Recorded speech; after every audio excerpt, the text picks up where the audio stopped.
Hello students. पिछले lecture में हमने मानव के नर जनन तंत्र का अध्ययन किया था।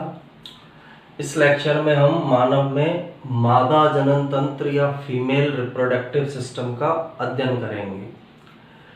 मादा जनन तंत्र की संरचना का अध्ययन करने से पहले इसमें जो इम्पोर्टेंट स्ट्रक्चर पाई जा रही है उनके बारे में हम डायग्राम के माध्यम से समझते हैं।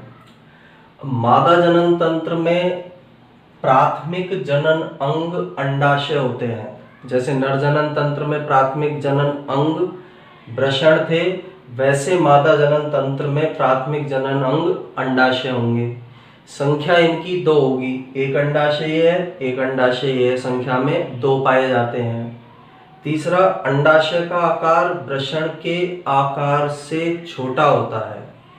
अंडाशय और वृषण के आकार में तुलना की जाए तो वृषण का आकार बड़ा होता है और अंडाशय का आकार छोटा होता है।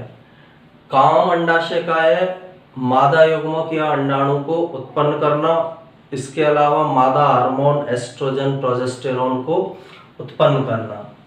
इसके बाद ये प्राथमिक जनन अंग है। इसके बाद नेक्स्ट सहायक जनन अंग के रूप में भाग होते हैं अंडवाहिनी।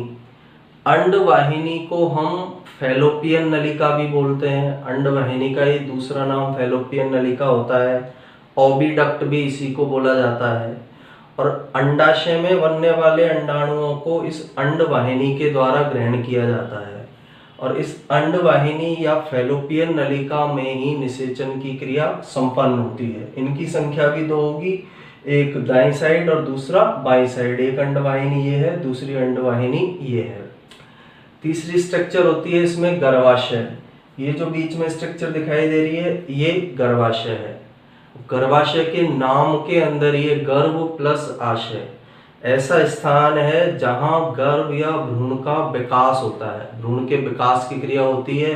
फीटस या गर्भ का निर्माण इसके अंदर होगा। इसी के अंदर उसे 9 महीने तक गर्भाशय के अंदर रखा जाता है। फिर एक संरचना होती है इसमें योनि या वेजाइना। जैसे नर के अंदर जनन अंग शिश्न था, वैसे मादा के अंदर जनन अंग का कार्य योनि करती है। योनि के माध्यम से ही शुक्राणु प्रवेश करते हैं और गर्भाशय तक पहुंचते हैं। और गर्भाशय का योनि से जुड़ा हुआ भाग सकरा भाग गर्भाशय ग्रीवा या सर्विक्स कहलाता है। इसके अलावा सहायक जनन ग्रंथियों में स्तनों को भी रखा जाता है। स्तन ग्रंथियों को भी सहायक जनन अंगों के अंदर रखा गया है, क्योंकि जो बच्चा होगा उसके विकास के अंदर वो स्तन सहायक होते हैं, इसलिए उन्हें सहायक जनन अंग में रखा जाता है। तो सबसे पहले हम अंडाशय की स्ट्रक्चर का अध्ययन करेंगे, फिर उसके बाद हम अन्य अंगों की स्ट्रक्चर का अध्ययन करेंगे।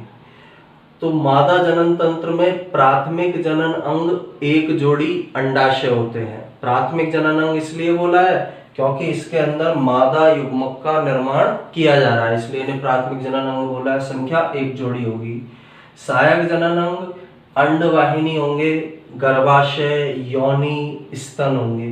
इसके अलावा एक भाग और होता है भग या बलवा। स्त्री के जो बाह्य जनन अंग है उन्हें भग या बलवा कहा जाता है। इस भग और बलवा में अनेक संरचनाएं उपस्थित होती है। जैसे लेबिया मेजोरा होगा, इसमें लेबिया माइनोरा होगा, प्यूबिस मुंड होगा, वेस्टिब्यूल या प्रगाढ़ होगा, बार्थोलिन की ग्रंथियां होगा। इन सबको मिलाकर स्त्री के बाह्य जनन अंगों को एक साथ मिलाकर भग या बलवा कहते हैं और स्तन पाए जाते हैं। तो ये सहायक जनन अंग है और पहले वाले अंडाशय जो है प्राथमिक जनन अंग होते हैं। अब हम सबसे पहले अंडाशय की स्ट्रक्चर का अध्ययन करेंगे, फिर सहायक जनन अंगों की स्ट्रक्चर का हम अध्ययन करेंगे। तो अंडाशय को ही ओवेरी कहा जाता है। बादाम की आकृति के होते हैं। यदि इनकी आकृति को देखा जाए तो आमंड या बादाम की आकृति के अंडाशय होंगे। इस तरह की आकृति के अंडाशय होते हैं। बादाम की आकृति के अंडाशय पाए जाते हैं। एक जोड़ी होते हैं, एक जोड़ी हमें दिखाई दे रहे हैं। एक अंडाशय ये है, दूसरा अंडाशय ये है। एक अंडाशय ये, दूसरा अंडाशय ये है। तीसरा उदर गुहा में स्थित होते हैं। अब यहाँ ये ध्यान रखना है, नर में वृषण उदर गुहा के बाहर पाए जा रहे थे जो नर के प्राथमिक जनन अंग थे, लेकिन मादा में जो प्राथमिक जनन अंग अंडाशय है वो उदर गुहा के अंदर पाए जाते हैं। कारण इसका ये है क्योंकि अंडाणुओं के परिपक्वन के लिए कम तापमान की आवश्यकता नहीं होती है, इसलिए उदर गुहा में पाए जा रहे हैं, जबकि शुक्राणुओं के परिपक्वन के लिए कम तापमान की आवश्यकता होती है, इसलिए वृषण उदर गुहा के बाहर पाए जाते हैं।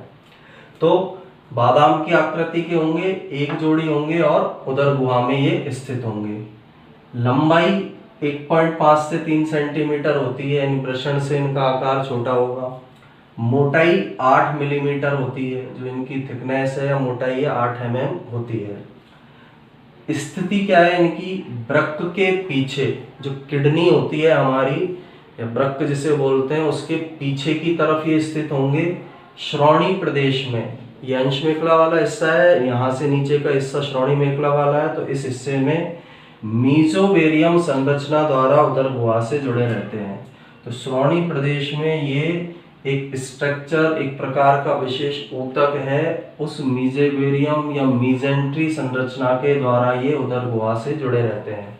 ये अंडाशय है, वृक्क के पीछे स्थित होंगे, किडनी के पीछे होंगे, श्रोणी प्रदेश में इस वाले भाग के अंदर स्थित होंगे।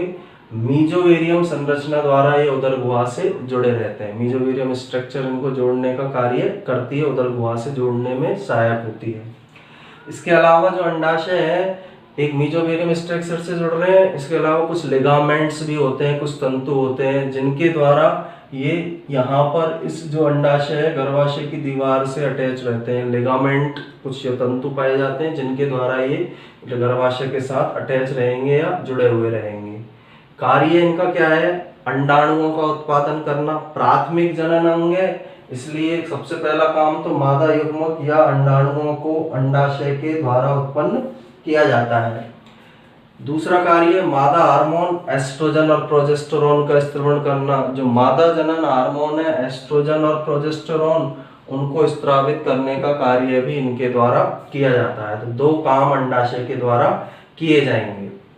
अब इसकी यदि इंटरनल स्ट्रक्चर की बात करें तो इसका बाहरी भाग बलकुट होता है, आंतरिक भाग मेडुला होता है। जैसे हम अंडाशय की स्ट्रक्चर बनाए, इसको बड़ा करके देखें, ये जैसे अंडाशय की स्ट्रक्चर है, तो ये बाहर वाला जो हिस्सा दिखाई दे रहा है, ये बाहर वाला हिस्सा हमें, ये जो बाहर वाला भाग है इसको बोलेंगे हम बलकुट या कॉर्टेक्स, और बीच वाला जो हिस्सा हमें दिखाई दे रहा है इस भाग को बोला जाता है मेडुला या मध्यांश। तो दो भागों में विभेदित है अंडाशय।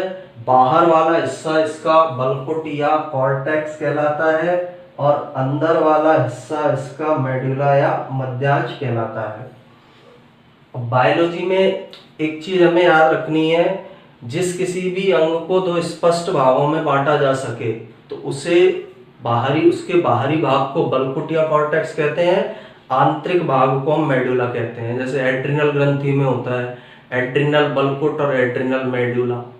तो जो भी अंग दो स्पष्ट भागों में विभेदित किया जा सके उसके बाहरी भाग को बलकुट या कॉर्टेक्स और आंतरिक भाग को मेडुला या फिर मध्यांश कहा जाता है। तो इसमें भी दो भाग मिल रहे हैं, एक बलकुट बाहरी भाग, आंतरिक भाग मेडुला मिलेगा। अब जो ये आवरण हमें इसमें दिखाई दे रहा है, ये एक सिंगल लेयर जो हमें दिखाई दे रही है, यह आवरण 3 आवरणों से बना हुआ होता है। ये जो आवरण है 3 आवरणों से बना हुआ होगा। 3 आवरण कौन कौन से होंगे इसमें? सबसे बाहर की तरफ जो आवरण मिलेगा, जैसे हमने एक आवरण बनाया है सबसे बाहर की तरफ, ये सबसे बाहरी आवरण है। तो सबसे बाहर की तरफ जो आवरण मिल रहा है उसे बोला जाता है विसरल पेरिटोनियम। ये जो आवरण हमें दिखाई दे रहा है इसको बोला जाएगा विसरल पेरिटोनियम। यानी अंडाशय में सबसे बाहरी जो आवरण है उसे हम विसरल पेरिटोनियम कहते हैं। मध्य वाला आवरण जननिक उपकला, ये जो आवरण दिखाई दे रहा है इसको बोला जाएगा जननिक एपिथेलियम या जननिक उपकला। और अंदर वाला जो इसमें अंडाशय में आवरण होगा उसे बोला जाता है ट्यूनिका एल्ब्यूजिनिया। ये एक आंतरिक आवरण इस आंतरिक आवरण को बोला जाता है ट्यूनिका एल्ब्यूजिनिया। यह आवरण कहलाता है ट्यूनिका एल्ब्यूजिनिया। तो अंडाशय की जो भित्ति है या आवरण है वो 3 परतों में विभेदित होता है या 3 भागों में बटा हुआ होता है। सबसे बाहर वाला विसरल पेरिटोनियम कहलाएगा, बीच वाला जननिक उपकला और अंदर ही अंदर वाला ट्यूनिका एल्ब्यूजिनिया कहलाता है। ये सब स्तर मिलकर एक स्तर या एक परत का निर्माण करते हैं जो अंडाशय के चारों ओर पाई जाएगी। तो 3 भागों में इसके आवरण को बांटा जा सकता है, विसरल पेरिटोनियम, जननिक उपकला, तीसरे का अंदर ही अंदर वाले का नाम है ट्यूनिका एल्ब्यूजिनिया। अब अंडाशय में उपस्थित संयोजी ऊतक तंतुओं से निर्मित पदार्थ स्ट्रोमा कहलाता है। अब अंडाशय जो एक संरचना है, एक सॉलिड स्ट्रक्चर है, एक ठोस संरचना है और इस संरचना के अंदर भरा हुआ जो पदार्थ होगा, संयोजी ऊतक तंतुओं से निर्मित जो पदार्थ होगा उस पदार्थ को स्ट्रोमा कहा जाता है। तो अंडाशय के अंदर संयोजी ऊतक तंतुओं से निर्मित जो पदार्थ भरा हुआ रहता है उस पदार्थ को स्ट्रोमा कहा जाता है। संयोजी ऊतक तंतुओं से निर्मित यह पदार्थ है जिसे स्ट्रोमा के नाम से जाना जाता है। इस स्ट्रोमा में कौन कौन सी संरचनाएं मिलेंगी? एक तो प्रत्यास्थ तंतु पाए जाते हैं, लचीले तंतु पाए जाते हैं। प्रत्यास्थ का मतलब होता है लचीले। अरेखित पेशी तंतु मिलेंगे, स्ट्रोमा वाले भाग में अरेखित प्रकार के पेशी तंतु मिलेंगे। तीसरा, रुधिर वाहिनियां मिलेगी, स्ट्रोमा वाले भाग में रुधिर वाहिनियां मिलेगी और अंडाशयी पुटिकाएं मिलती है। अंडाशयी पुटिकाएं अनेक प्रकार की होती है, जैसे प्राथमिक पुटिका, द्वितीयक पुटिका, तृतीयक पुटिका। फिर जो पुटिका परिपक्व हो जाती है उसे बोला जाता है ग्रेफियन फॉलिकल या ग्रेफियन पुटिका। तो अनेक प्रकार की अंडाशयी पुटिकाएं पाई जाती है, प्राथमिक, द्वितीयक, तृतीयक, ग्रेफियन फॉलिकल। इसके अलावा जब ग्रेफियन फॉलिकल का विभाजन होगा, अंडाणु इसमें से निकल जाएगा तो एक संरचना बनती है कार्पस ल्यूटियम। कार्पस ल्यूटियम के बाद भी एक स्ट्रक्चर इसमें मिलती है, कार्पस एल्बिकेंस। तो अनेक प्रकार की स्ट्रक्चर या संरचनाएं अंडाशय के स्ट्रोमा भाग में पाई जाती है। पहले तो प्रत्यास्थ तंतु, अरेखित पेशी तंतु, रुधिर वाहिनियां ये मिलेंगी। उसके अलावा विभिन्न प्रकार की पुटिकाएं या संरचनाएं मिलेंगी। प्राथमिक पुटिका, द्वितीयक पुटिका, तृतीयक पुटिका, परिपक्व पुटिका जिसे ग्रेफियन फॉलिकल कहते हैं। ग्रेफियन फॉलिकल से अंडाणु निकलेगा, उसके बाद बनता है कार्पस ल्यूटियम। कार्पस ल्यूटियम के अपघटन से बनता है कार्पस एल्बिकेंस। तो ये सारी संरचनाएं अंडाशय के अंदर पाई जाती है। तो इसका भी स्क्रीनशॉट लेकर आप इसके नोट्स बना सकते हैं।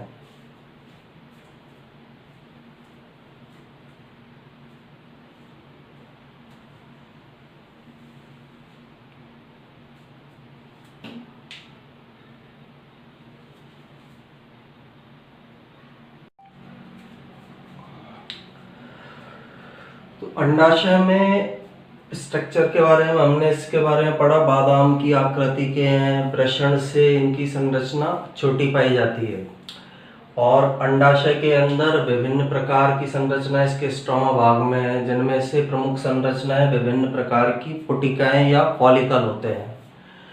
अंडाशय के अंदर प्राथमिक पुटक से ग्रेफियन फॉलिकल का निर्माण होता है, यानी अंडाशय जो संरचना है उसके अंदर एक प्रीमोर्डियल फॉलिकल मिलता है, उससे प्राइमरी फॉलिकल या प्राथमिक पुटक बनेगा।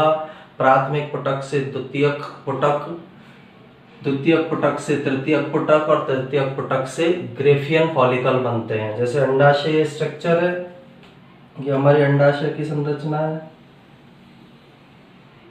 तो अंडाशय के अंदर क्या होता है, एक फॉलिकल होती है स्टार्टिंग में प्रीमोर्डियल फॉलिकल। ये प्रीमोर्डियल फॉलिकल, इससे प्राथमिक फॉलिकल बनेगी, प्राथमिक से द्वितीयक फॉलिकल, द्वितीयक से तृतीयक फॉलिकल और तृतीयक से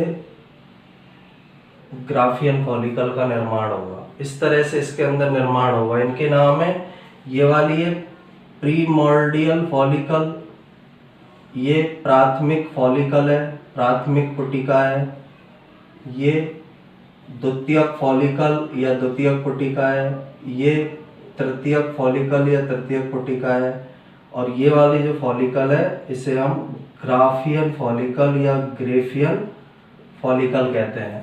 तो अंडाशय के अंदर पहले प्रीमोर्डियल फॉलिकल है, उससे प्राथमिक फॉलिकल बना, प्राथमिक पुटक बना, प्राथमिक पुटक से द्वितीयक पुटक बना, द्वितीयक पुटक से तृतीयक पुटक, तृतीयक पुटक जब परिपक्व हो जाता है तो परिपक्व होकर ग्रेफियन फॉलिकल या ग्रेफियन पुटक का निर्माण करता है।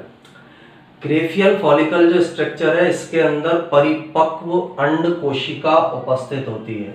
अब ये जो हमें संरचना दिखाई दे रही है, इस ग्रेफियन फॉलिकल के अंदर ही परिपक्व अंडाणु या अंड कोशिका उपस्थित होगी। इस ग्रेफियन फॉलिकल में परिपक्व अंड कोशिका या अंड सेल पाई जाती है। ग्रेफियन फॉलिकल का जब विकास होगा तो उसके दौरान पुटक कोशिकाओं के बीच एक गुहा का निर्माण होता है। अब जब प्राथमिक फॉलिकल से द्वितीयक बना, द्वितीयक से तृतीयक बना, तो इस दौरान जो पुटक कोशिकाएं इनके अंदर जो सेल्स पाई जा रही है, जैसे प्राथमिक फॉलिकल में ये सेल है, तो इनके बीच में एक गुहा का निर्माण होता है। आगे द्वितीयक फॉलिकल है, इसकी सेल में बीच में एक गुहा बन जाती है, और ये जो गुहा या रिक्त स्थान इनके अंदर बन रहा है, इस गुहा को पुटकीय गुहा या एंट्रम कहा जाता है। यानी जब ग्रेफियन फॉलिकल का विकास हो रहा है तो जो फॉलिकल की कोशिकाएं हैं, प्राथमिक पुटक की जो कोशिका है, प्राथमिक फॉलिकल की जो कोशिका है, द्वितीयक की जो कोशिका है, उनके बीच में एक गुहा बनेगी। उस गुहा को पुटकीय गुहा या एंट्रम कहते हैं, और इस गुहा के अंदर एक रंगहीन द्रव उपस्थित होता है। उस रंगहीन द्रव को एंट्रम द्रव बोला जाता है। ये जो गुहा हमें दिखाई दे रही है, इस खाली स्थान में इस तरह का द्रव पाया जाता है, और ये जो रंगहीन द्रव होगा, इस रंगहीन द्रव्य को, तरल पदार्थ को एंट्रम द्रव के नाम से जाना जाता है। अब जब इनका विकास हो रहा है, लास्ट में ग्रेफियन फॉलिकल का विकास होगा। अब ग्रेफियन फॉलिकल का जब विकास होता है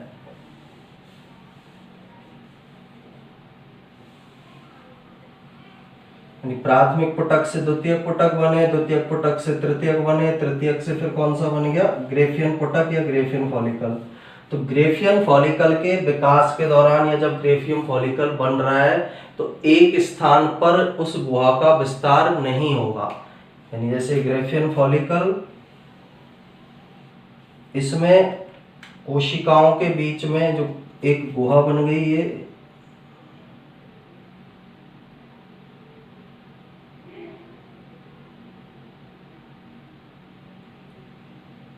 ये गुहा बनी कोशिकाओं के बीच में। लेकिन ग्रेफियन फॉलिकल में एक स्थान ऐसा होता है, एक पॉइंट ऐसा होता है जहां पर इस एंट्रम का या पुटकीय गुहा का विस्तार नहीं होता है। ये वो पॉइंट दिखाई दे रहा है हमें जहां पर इस गुहा का या एंट्रम का विकास नहीं हुआ है। विकसित होती जा रही है प्राथमिक से द्वितीयक, द्वितीयक से तृतीयक, तृतीयक से ग्रेफियन। ग्रेफियन जब बनेगी, ग्रेफियन फॉलिकल या ग्रेफियन पुटिका में एक पॉइंट पर, एक स्थान पर एंट्रम गुहा पूरी तरह से आगे नहीं जा पाती है, इसका विस्तार नहीं होगा। इस जगह पर अंड कोशिका एक संयोजक पिंड के द्वारा पुटक की दीवार से जुड़ी रहती है। अब इसी स्थान पर एक संयोजक पिंड के द्वारा अंड कोशिका पुटक की दीवार से जुड़ी रहेगी। ये अंड कोशिका है, ये है अंड सेल, ये संयोजक पिंड है।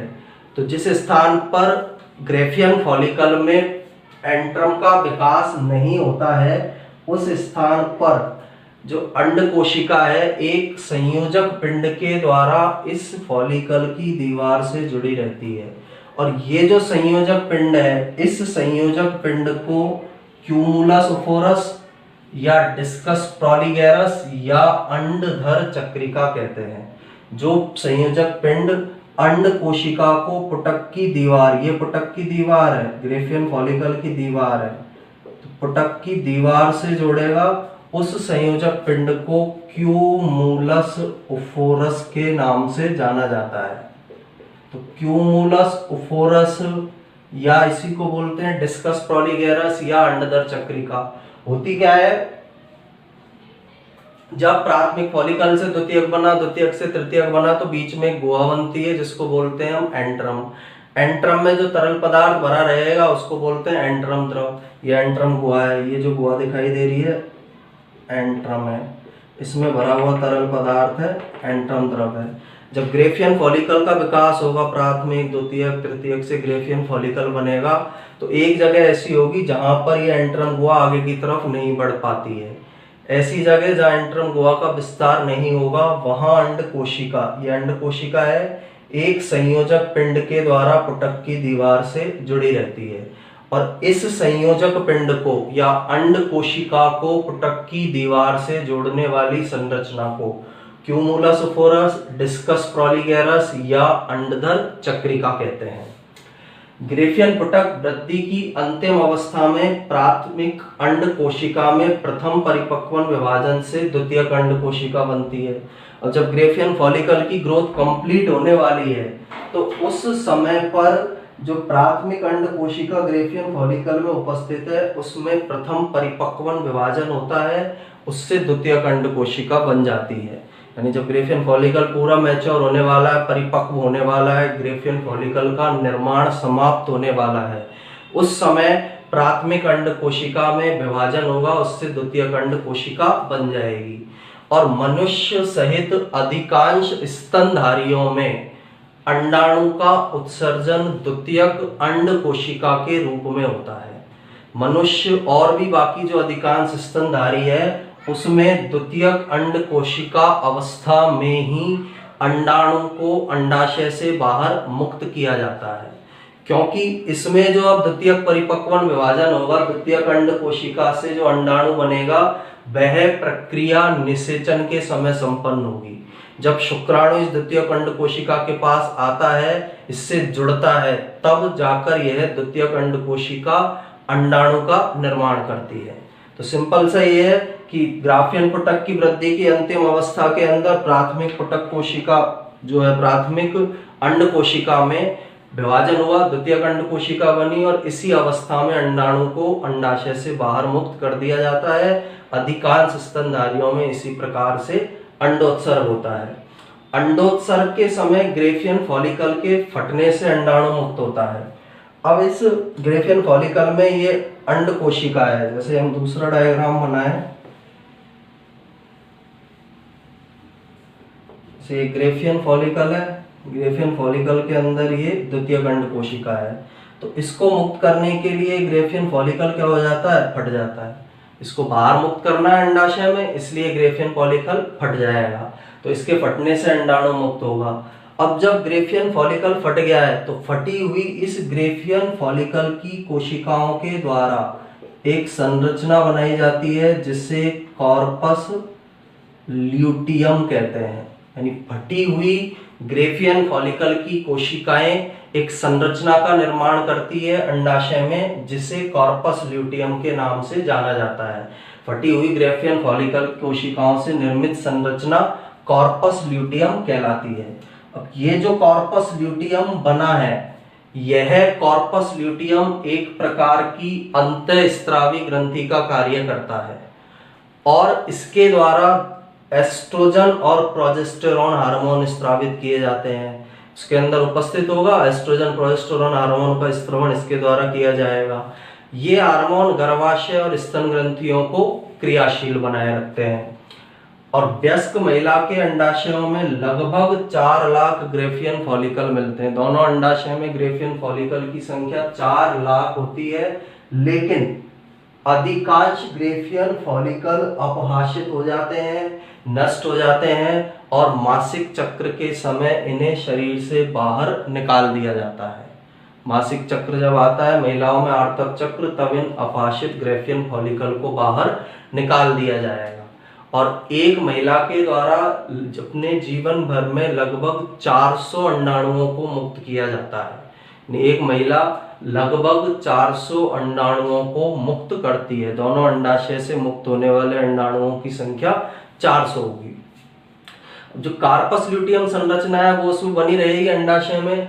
यदि निषेचन नहीं होगा तो आगे ये संरचना जो है, निषेचन यदि हो जाता है तो ये कार्पस एल्बिकेंस के अंदर चेंज हो जाती है।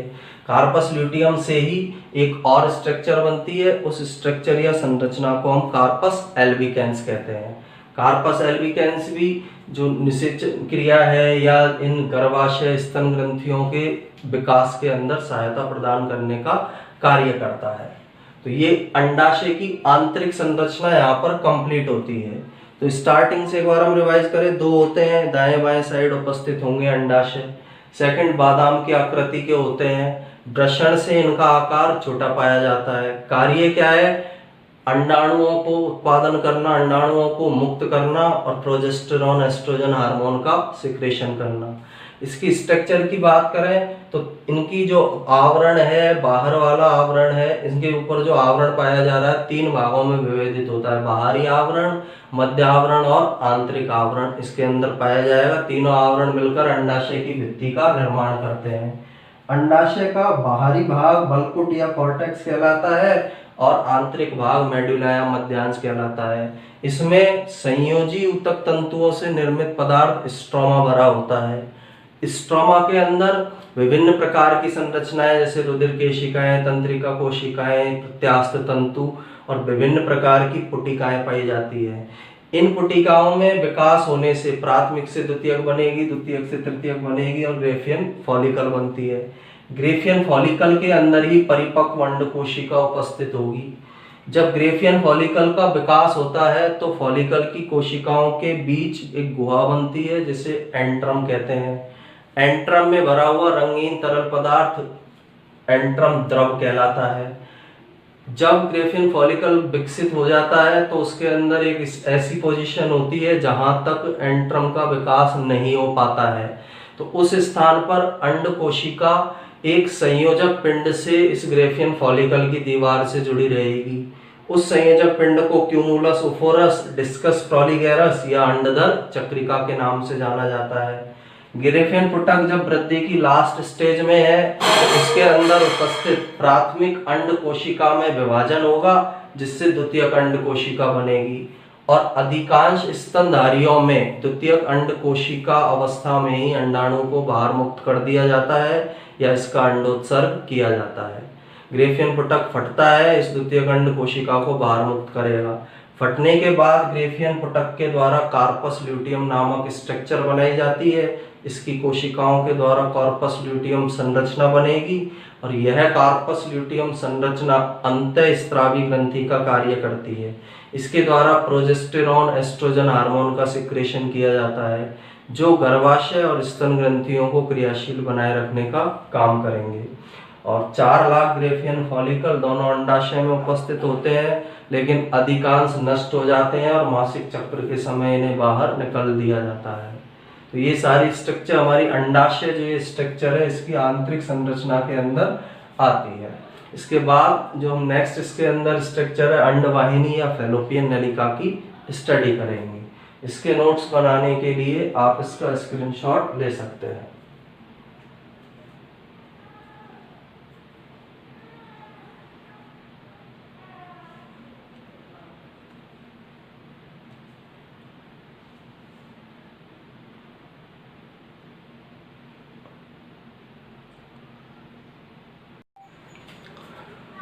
मादा जनन तंत्र के फर्स्ट भाग अंडाशय के बारे में हमने स्टडी किया है। इसके बाद मादा जनन तंत्र का जो सेकंड भाग होता है उसे अंडवाहिनी, ओविडक्ट, फैलोपियन नलिका, डिंब नलिका, गर्भाशयी नलिका इन विभिन्न नामों से जाना जाता है। संख्या 2 होगी इसकी भी। इसका जो अगला सिरा है कीप के समान होता है, इनफंडिबुलम कहलाता है। इनफंडिबुलम पर अंगुली के समान उभार मिलते हैं जिन्हें झालर या फिम्बरी कहते हैं। अंडाशय से जो अंडाणु मुक्त होंगे झालर या फिम्बरी के द्वारा इनफंडिबुलम में आते हैं। इनफंडिबुलम से फिर ये आगे अंडवाहिनी में जाते हैं। इसकी जो भित्ति है उसके अंदर रोमाबी एपिथेलियम का स्तर पाया जाता है जो अंडाणु की गतिशीलता में सहायक होती है। एक सिरे पर ये अंडाशय से जुड़ी है, दूसरे सिरे पर ये गर्भाशय से जुड़ी हुई रहती है। तो इस स्ट्रक्चर को हम अंडवाहिनी या ओविडक्ट कहते हैं। अब इसके अंदर सबसे पहले 12 सेंटीमीटर लंबाई होती है। जो अंडवाहिनी है इसकी लेंथ 12 सेंटीमीटर पाई जाती है। 12 सेंटीमीटर ये लंबी होगी। संख्या 2 होती है। अंडाशय की संख्या 2 है, अंडवाहिनी की संख्या भी 2 होती है। अंडाशय से जुड़ी रहती है, ये यहाँ पर ये दोनों अंडाशय से जुड़ी हुई है। अन्य नाम इसके डिंब वाहिनी है, ओविडक्ट है, फैलोपियन नलिका है, गर्भाशयी नलिका है। सब अंडवाहिनी के ही अन्य नाम होते हैं। इसका अग्रभाग कीप के समान होता है जो अंडाशय से जुड़ा रहता है। अब ये जो संरचना हमें दिख रही है इसमें इस तरह का जो भाग दिखाई दे रहा है, ये वाली स्ट्रक्चर, ये कीप के समान भाग है जो अंडाशय से जुड़ा हुआ है। इस कीप के समान भाग को इनफंडीबुलम कहते हैं। अंडवाहिनी का कीप के समान भाग जो अंडाशय से जुड़ा रहता है इनफंडीबुलम कहलाता है या कीप के समान है, इसलिए इसे कीपक के नाम से भी जाना जाता है। इनफंडीबुलम के जो किनारे हैं, इस साइड वाले जो हिस्से हैं इनफंडीबुलम है, इसके जो किनारे हैं इस पर इस तरह के उंगली के समान उभार पाए जाते हैं। इस तरह के उंगली के समान उभार इस पर पाए जाएंगे। इन उंगली के समान उभारों को झालर या फिम्बरी कहते हैं। ये जो उभार पाए जा रहे हैं इन्हें झालर या फिम्बरी के नाम से जाना जाता है। यानी इनफंडीबुलम में इस पर इस तरह के उंगली के समान उभार होते हैं। इन उभारों को हम झालर या फिम्बरी कहते हैं। इनफंडीबुलम का छिद्र के समान मुख ऑस्टियम कहलाता है। अब ये जो इनफंडीबुलम अंडाशय से जुड़ा है तो ये इसका इनफंडीबुलम का छिद्र के समान मुख है। इस छिद्र के समान मुख को ऑस्टियम कहा जाता है। यानी इनफंडीबुलम का जो छिद्र होगा या इनफंडीबुलम का छिद्र के समान जो मुख होगा उस छिद्र के समान मुख को ऑस्टियम के नाम से जाना जाता है। इसके बाद जो अंडवाहिनी की भित्ति है, ये जो भित्ति हमें दिखाई दे रही है यह संकुचनशील होती है और अंदर से पक्षमापी उपकला द्वारा ढकी होती है। जो ये भित्ति है संकुचनशीलता की क्षमता इसके अंदर पाई जाएगी। इसके अलावा इसमें अंदर की तरफ पक्षमाप पाए जाते हैं। इस तरह के सीलिया इसके अंदर उपस्थित होंगे। तो इसकी भित्ति संकुचनशील होगी, नलिका की भित्ति, और अंदर की तरफ इसमें पक्षमाप पाए जाते हैं या पक्षमापी उपकला के द्वारा ये अंदर की तरफ से ढकी होती है। ये पक्षमाप काम क्या करते हैं, जब अंडाणु आता है तो उसकी गति में या अंडाणु को यहाँ से ऊपर ले जाने में ये पक्षमाप सहायक होते हैं। फिम्बरी या झालर जो पाए जा रहे हैं वो अंडाशय से अंडाणु को इसमें लेकर आएंगे और इस अंडाणु को ऊपर की ओर ले जाने में ये जो पक्षमापी उपकला के पक्षमाप है ये सहायक होते हैं। इसकी श्लेष्मी उपकला के द्वारा गाढ़ा तरल स्रावित होता है जो अंडाणु को पोषण और सुरक्षा देता है। अब इसके अंदर श्लेष्मी उपकला स्तर पाया जा रहा है, उसके द्वारा एक गाढ़े तरल पदार्थ का स्त्रवण किया जाता है। इस नलिका में गाढ़ा तरल पदार्थ स्रावित किया जाएगा श्लेष्मी उपकला के द्वारा, और ये जो गाढ़ा तरल पदार्थ है यह अंडाणु को पोषण देने का काम करता है और अंडाणु को इसके द्वारा सुरक्षा दी जाती है। इसका अंतिम सिरा गर्भाशय में खुलता है। जो अंडवाहिनी है उसका अंतिम सिरा गर्भाशय में ओपन होता है। ये अंडवाहिनी स्ट्रक्चर है। इसका जो लास्ट सिरा ये हमें यहाँ पर दिखाई दे रहा है, ये वाला एंड, ये वाला एंड कौन सी संरचना में खुलता है, गर्भाशय के अंदर ओपन होगा। तो आगे वाला सिरा तो अंडाशय से जुड़ा हुआ है और पीछे वाला सिरा इसका किसके अंदर ओपन होता है, गर्भाशय के अंदर इसका पिछला सिरा ओपन होगा या गर्भाशय में खुलेगा। अंडाशय द्वारा मुक्त अंडाणु फिम्बरी द्वारा अंडवाहिनी में आते हैं। ये जो फिम्बरी है इस अंडाशय से अंडाणु जो मुक्त होगा उसको लेकर और इस फैलोपियन नलिका के अंदर डालने का कार्य करते हैं। झालर या फिम्बरी अंडाशय द्वारा मुक्त होने वाले अंडाणुओं को अंडवाहिनी या फैलोपियन नलिका में डालने में सहायक होते हैं। तो ये अंडवाहिनी स्ट्रक्चर है। इसके अलावा इसके कुछ इंपॉर्टेंट पॉइंट है। निषेचन की क्रिया फैलोपियन नलिका में ही संपन्न होती है। अंडाणु और शुक्राणु के मिलने की क्रिया इस नलिका के अंदर ही संपन्न होती है। इस नलिका में ही ये क्रिया संपन्न होती है। दो प्रमुख भाग है, एक आगे वाला भाग इनफंडिबुलम कहलाता है, पीछे वाला जो भाग है वो गर्भाशय के साथ जुड़ा हुआ पाया जाएगा। नेक्स्ट जो स्ट्रक्चर मादा जनन तंत्र से संबंधित है वह है गर्भाशय या यूटेरस। थर्ड स्ट्रक्चर जो मादा जनन तंत्र से संबंधित होती है उसे गर्भाशय या यूटेरस कहते हैं। नासपति के आकार का खोखला अंग है। अब ये जो स्ट्रक्चर हमें दिखाई दे रही है एक तरह से इसका आकार नासपति के आकार का होता है, खोखला अंग होता है, अंदर इसमें खाली जगह पाई जाती है, श्रोणि क्षेत्र के बीच स्थित होता है। जो श्रोणि क्षेत्र होता है मादा का उसके बीच में यह गर्भाशय या यूटेरस पाया जाता है।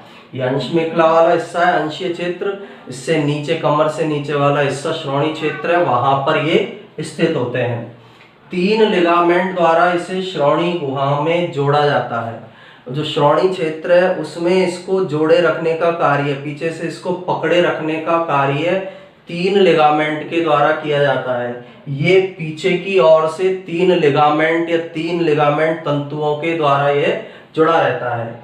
आकार इसका 7.5 गुणा 50 गुणा 2.5 सेंटीमीटर होगा। लंबाई चौड़ाई ऊंचाई है इसकी। इसमें दोनों अंडवाहिनियां आकर खुलती है। इधर वाली अंडवाहिनी आकर खुली, इधर वाली अंडवाहिनी आकर खुली, तो दोनों अंडवाहिनियां गर्भाशय में आकर खुलती है। और इसकी दीवार मोटी व पेशीय होती है। इसकी ये जो दीवार हमें दिखाई दे रही है यह दीवार मोटी होगी और इसमें मसल्स या पेशियां पाई जाती है। तो इसमें हमने अंडवाहिनी और गर्भाशय के बारे में स्टडी किया है। गर्भाशय के और भी पॉइंट है जिन्हें हम आगे स्टडी करेंगे। एक बार फिर से इसको हम रिवाइज करते हैं। सेकंड जो मादा जनन तंत्र का प्रमुख भाग है वह कौन सा? अंडवाहिनी या फैलोपियन नलिका। संख्या 12 सेंटीमीटर इनकी लंबाई होगी। संख्या होती है 2। अंडाशय से जुड़ी रहती है। अन्य नाम इसके डिम्ब वाहिनी, फैलोपियन नलिका, गर्भाशयी नलिका या ओविडक्ट होगा। आगे वाला भाग कीप के समान होता है, इनफंडिबुलम कहलाता है। कीप के समान भाग इनफंडिबुलम होगा। कीपक भी बोलेंगे। यह भाग अंडाशय से जुड़ा रहता है। इनफंडिबुलम के किनारे पर अंगुली के समान प्रवर्ध मिलते हैं। ये अंगुली के समान प्रवर्ध झालर या फिम्बरी कहलाते हैं। इनफंडिबुलम का छिद्र के समान मुख, इसका जो मुख है जो अंडाशय से जुड़ा हुआ है, छिद्र जो है उसे ऑस्टियम कहते हैं। इसकी भित्ति संकुचनशील होगी और अंदर इसमें पक्षमाभ मिलेंगे। ये पक्षमाभ जो अंडाणु इस नलिका में आएगा उसको आगे की ओर ले जाने में सहायक होते हैं। अंतिम सिरा इसकी जो श्लेष्मी उपकला है, इसमें श्लेष्मी उपकला पाई जा रही है, गाढ़ा तरल स्त्रावित कर रही है जो अंडाणु को पोषण देता है और उसको सुरक्षित रखता है। अंतिम सिरा गर्भाशय में खुलता है। ये अंतिम सिरा है। ये गर्भाशय के अंदर दोनों अंडवाहिनी का ओपन होगा और अंडाशय के द्वारा जो अंडाणु मुक्त होंगे उन्हें फिम्बरी के द्वारा अंदर की तरफ लिया जाता है। फिम्बरी है, इनके द्वारा इस नलिका के अंदर लिया जाएगा। निषेचन की जो क्रिया है वो फैलोपियन नलिका के अंदर संपन्न होती है। गर्भाशय में नासपति के आकार का है, अंदर से खोखला अंग है। नासपति का आकार और खोखला अंग है। श्रोणि क्षेत्र के बीच स्थित, कमर से नीचे वाले भाग वाले इसमें ये स्थित होता है। सेकंड, 3 लिगामेंट इसे श्रोणि गुहा से जोड़ते हैं। पीछे की तरफ इसमें 3 लिगामेंट पाए जाते हैं जो इसको श्रोणि गुहा से अटैच रखते हैं। आकार 7.5 गुणा 50 गुणा 2.5 सेंटीमीटर होगा। दोनों अंडवाहिनी आकर खुलती है। इधर वाली अंडवाहिनी, इधर वाली अंडवाहिनी दोनों इसके अंदर आकर ओपन होती है और दीवार मोटी और पेशीय होती है। तो इसका भी आप स्क्रीनशॉट ले सकते हैं।